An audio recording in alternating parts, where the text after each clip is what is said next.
You are watching Delhi News. दोस्तों, आम आदमी पार्टी ने मुंबई में पहला कैंडिडेट जो है मुंबा देवी के वार्ड नंबर 221 से अनाउंस किया है। आम आदमी की ये पहली एंट्री इस इलेक्शन में बताई जा रही है। बताया इन्होंने अनाउंस किया है कि पहला कैंडिडेट जुनैद खान को दिया है। पायदुनी एरिया है, यहाँ पर मसले मसाइल बहुत है। अब बात करते हैं प्रीति मेनन जी से। मैम, आपने जुनैद खान को क्यों चुना? पहले सवाल, पहले बटरिंग, बाद में फिर जरा।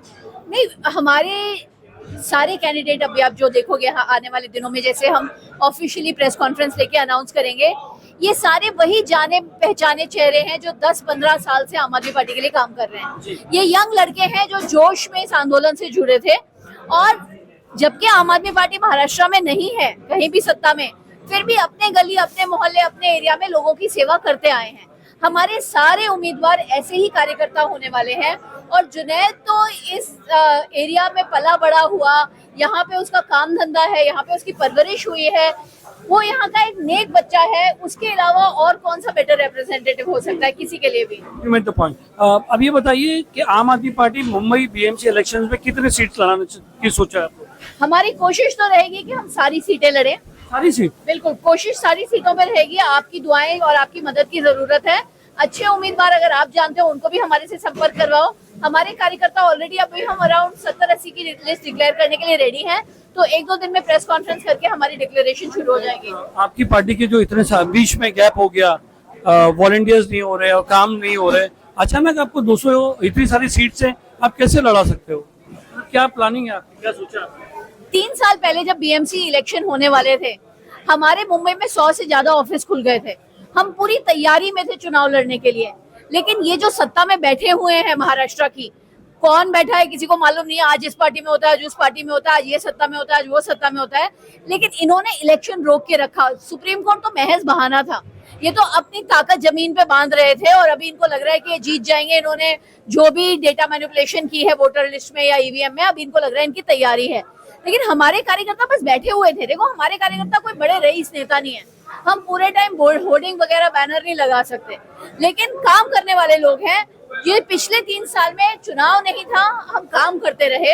अब हम खुल के बाहर आ रहे हैं और पूरी जोश से लड़ने वाले हैं। मैडम, आपने कहा कि चुनाव होने वाला था, हमारी 100 से ऑफिस खुल गई, तो उन 100 ऑफिस से तो आप काम भी लोकल करा सकते थे। क्या महज चुनाव के लिए ही आप ऑफिस खोलते हो? मैं आपको बता रही हूँ, हमारे लोग ना बड़े आम लोग हैं। जो चन्नी साहब को, सिटिंग चीफ मिनिस्टर को पंजाब के हराया था, वो बच्चा एक मोबाइल रिपेयर की दुकान में काम करता है। उसकी माँ स्कूल में झाड़ू लगाती है, उसकी माताजी आज भी जैनिटर हैं। तो हमारे बड़े आम लोग हैं। हमारे पास ये सस्टेनेबल पावर नहीं है कि हम ऑफिस खोल के होर्डिंग लगा के बैठे रहे, लेकिन काम नहीं रोका हमने। हमारे सारे कार्यकर्ता अपनी नौकरी भी करते हैं और फिर काम भी करते हैं। सब लोगों ने लोगों के मसलों पे काम किया है। आज भी आप देख रहे हैं, जनता जुनैद को सपोर्ट कर रही है। मैं जुनैद को नहीं खड़ा कर रही हूँ, जनता खड़ा कर रही है, क्योंकि वो जुनैद को जानते हैं। वो जानते हैं जुनैद ने काम क्या किया है, और ऐसे ही हमारे सारे उम्मीदवार होने वाले हैं। क्या लगता है, क्या टारगेट है आपका कि कितने सीट्स मिलेगी, या कैलकुलेशन की बात करते हैं? देखो, इलेक्शन में कोई भी कैलकुलेशन करना, स्पेशली हमारी जैसी न्यू पार्टी के लिए, बिल्कुल गलत होगा। मैं तो बस प्रार्थना करूंगी। आप लोग कब तक बोलते रहेंगे न्यू पार्टी मैम? मुंबई में न्यू पार्टी है। मैं बोल रही हूँ, जैसे 2013 में हम बदलाव लाए थे दिल्ली में, वैसा ही बदलाव की उम्मीद में हम मुंबई में कर रहे हैं।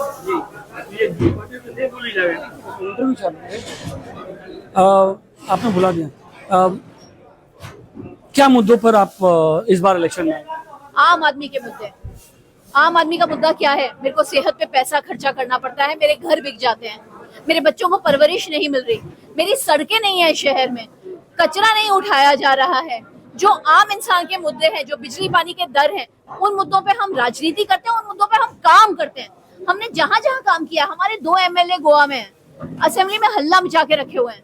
आपने देखा था, वहां कांग्रेस के भी आए थे 11-12, 3 बचे हैं, आवाज भी नहीं सुनाई देती उनकी। लेकिन आम आदमी पार्टी के 2 एमएलए थे और रहे। ये मैं आपको गारंटी देती हूँ कि आम आदमी पार्टी का एक कार्यकर्ता जो खड़ा होगा और जीतेगा, वो ना बिकेगा ना किसी दूसरी पार्टी में जाएगा। हमारे एकदम कट्टर जमीन पे काम करने वाले लोग हैं, ईमानदार लोग हैं। वो ईमानदारी से सारे जनता के मुद्दों पे काम करेंगे। गणित की बात करते हैं, सारी पार्टी इलेक्शन लड़ने की अलग अलग बात कर रहे हैं। ये मुस्लिम इलाका है, भाव मुस्लिम इलाका है, ज्यादातर मुस्लिम है।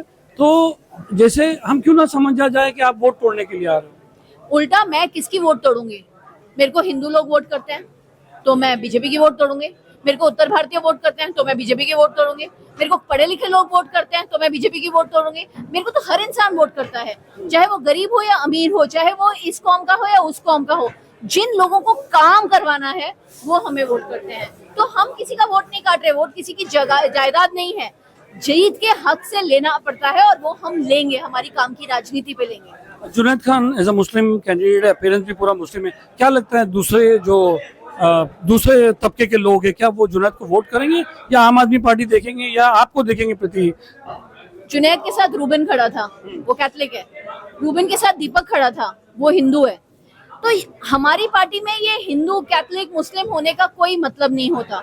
सारी हमारी रिलीजन्स को हम रिस्पेक्ट करते हैं, रिस्पेक्ट सबसे ज्यादा करते हैं सेवा का। जुनैद सेवादार है मुंबा देवी का, उसने हमेशा सेवा की है यहाँ पे, इसीलिए वो कैंडिडेट है। दीपक कोलाबा में नॉन स्टॉप काम करता है, इसीलिए वो आज दीपक वहां से कैंडिडेट है। तो जो जनता की सेवा करते हैं वो हमारे कैंडिडेट हैं। हमारी राजनीति धर्म की राजनीति नहीं है, लेकिन मैं इसके बारे में ये जरूर कहूंगी कि हाँ, आज देश में सेक्युलरिज्म बहुत डेंजर में है, हम उसके साथ खड़े हैं, हम अपनी कॉन्स्टिट्यूशन के साथ खड़े हैं और उसके लिए आम आदमी पार्टी का हर बंदा धर्म अलग रख के लड़ने को तैयार है। बीएमसी इलेक्शन जो होता है, कचरा साफ, गटर साफ, रोड क्लीनिंग, ट्रैफिक प्रॉब्लम्स, ये सब होता है, मगर पार्टियां जो है इसको हिंदू मुस्लिम पे लेके आते हैं। ऐसे में आप वोटर्स, मुंबई वोटर्स को क्या अपील करना चाहेंगे? आप भी मुंबई में रहते हैं, मुंबई की हालत आपको मालूम है कि ऊपर 50 करोड़ का घर है, नीचे उतरेगी तो झोपड़पट्टी है। तो क्या एक आह्वान करना चाहती हूँ बीएमसी इलेक्शन के लिए? जिसका 50 करोड़ का घर भी है ना, वो जब मुंबई की बारिश में नीचे उतरता है तो वो खुले गटर में गिर के डूब जाता है। तो मौत तो किसी भी मुंबईकर को आ सकती है, रेल एक्सीडेंट में, ट्रेन एक्सीडेंट में, बारिश की मुश्किलों में। क्यों? क्योंकि ये लोग बस पैसा कमाते हैं। हमारी राजनीति काम की राजनीति है। मैं मुंबईकरों को बता रही हूँ कि जागो अभी। मुंबई, स्पिरिट ऑफ मुंबई ना एक भूत बन गया है। वो स्पिरिट ऑफ मुंबई एक ऐसा भूत है जिसने हम सब लोगों को जीना एकदम नर्क में डाल दिया है। स्पिरिट ऑफ मुंबई की बात मत करो, काम की बात करो। हम काम की राजनीति करेंगे और जुनैद जैसे, दीपक जैसे बच्चे जिन्होंने काम किया है सालों साल अपने अपने एरियाज में, उनको अपने उम्मीदवार बनाओ। वो एक कॉर्पोरेटर भी गया तो बीएमसी को हिला देगा। अगर हमारे 100 गए तो आप सोचो मुंबई का क्या होगा। अगर कुछ समीकरण की वजह से कुछ आपके जितने भी कैंडिडेट्स हैं उतने ही वोटों से अगर सामने वाला कोई पार्टी हारी, जैसे बीजेपी को फायदा हुआ, उस पर क्या कहेंगे? ऐसा होने ही नहीं वाला है।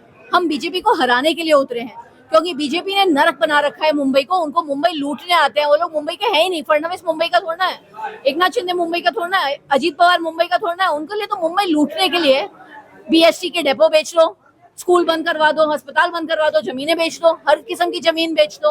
मुंबई को लूटने आरे से लेके बस डेपो तक उन्होंने क्या नहीं बेचा है। तो मुंबई करों की मुंबई है और मुंबई करों के मुद्दे पे हम चुनाव लड़ रहे हैं। हम किसी का वोट नहीं काट रहे हैं, हम मुंबई कर का वोट जिता रहे हैं। Best of luck madam, best of luck you and your team. Thank you very much.